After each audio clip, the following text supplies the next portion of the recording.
They say the world has ended before, not with fire, but with a cold so deep it erased memory itself.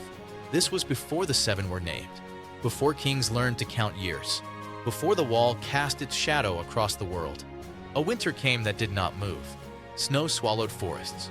The sun dimmed as if afraid to rise. Rivers froze solid, and the dead did not stay dead. This was the long night, a time when darkness was not a metaphor, but a force that walked, hunted, and remembered. From the far north, beyond the last known lands, they came, pale as moonlight on bone. Their blades shattered steel. Their presence drained warmth from the air itself. Villages vanished between one snowfall and the next. Armies marched north and never returned. Castles fell. Fires went out. Hope thinned. Every victory was temporary. Every defeat was permanent. And the living did not fear death most of all. They feared joining the enemy. But this story is not about how the world was saved. It is about whether it ever truly was. Because when hope had almost disappeared, something unexpected happened. Not a king rising, not a prophecy fulfilled. A single man walked north. The singers call him the last hero. No song agrees on his name. Some say it was erased so death itself could not claim it. Others say names stopped mattering when the world was dying. What matters is this: he did not begin as a legend. In this video, we will explore the long night, the last hero, the wall, and the forgotten truth hidden beneath the myths. Because perhaps winter was never defeated. Perhaps it only agreed to wait. During the long night, humanity made one fatal mistake, believing the cold could be destroyed. Winter is not an enemy that can be slain. It is a force that must be answered, balanced, and bound. The tales tell us the last hero did not set out alone. He began his journey with companions, brave men, loyal men. One by one, they fell. Some froze, some starved, some were cut down by swords of ice that screamed when they struck. His horse froze beneath him. His dog vanished into the dark. His sword snapped, then shattered. By the end, he walked alone, barely alive, barely human. Yet instead of turning south, instead of surrendering to the cold, he pressed deeper into it. Because the last hero understood something others did not. Running only delays extinction. He sought the children of the forest, the elder race who remembered the world before men. Most believed them dead, hunted, burned, forgotten. But the last hero followed older paths. Paths not marked on maps. Paths remembered only by the land itself. Legends say he wandered for years, surviving on roots, melted snow, and stubborn will. That the cold whispered to him at night. That the dead spoke in familiar voices. That the others watched him, curious why something so fragile refused to lie down and die. When he finally found the children, the world was already broken. Forests had turned to ash. Rivers were silent. Even the sky seemed wounded.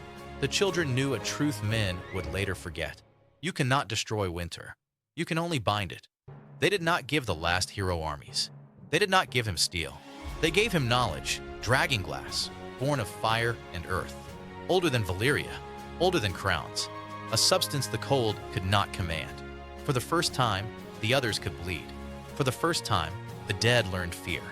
The last hero did not become a king. He became proof. Proof that the darkness could be wounded. Men followed him not because he promised survival, but because he refused surrender. The war did not end quickly. Dawn did not arrive all at once. It bled back slowly and painfully. Villages were saved too late. Children grew up never knowing warmth. Entire bloodlines vanished into the snow. But the others withdrew, and the long night ended. Or so the stories claim. Victory came with conditions. The wall was raised, a colossal wound of ice and sorcery stretching from sea to sea. Built, the old tales say, with the help of the children and the giants. Built not to keep wild men out, but to keep something in. The last hero vanished soon after.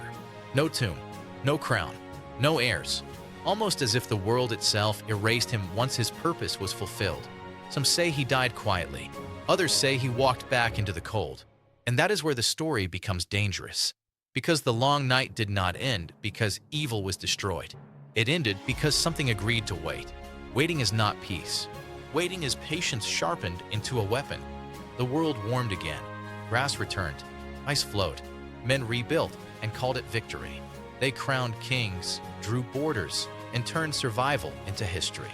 The long night became a story for children, a warning dulled by comfort. But the wall was never meant to be a monument. It was a reminder. Every frozen stone whispered the same truth. This has happened before. Some believe the last hero crossed beyond the wall once more, not as exile, but as obligation. A living seal placed where no stone could hold forever. Because spells weaken, ice cracks, memory fades, a man could endure longer. Others whisper something darker, that no man can walk into the heart of winter and remain unchanged. That to face the others, the last hero had to understand them. That the line between Watcher and Watch grew thin, too thin. The books never tell us what became of him. They only show us what followed. Houses bound to cold and duty. House Stark, rising not through conquest, but endurance. Crypts older than castles.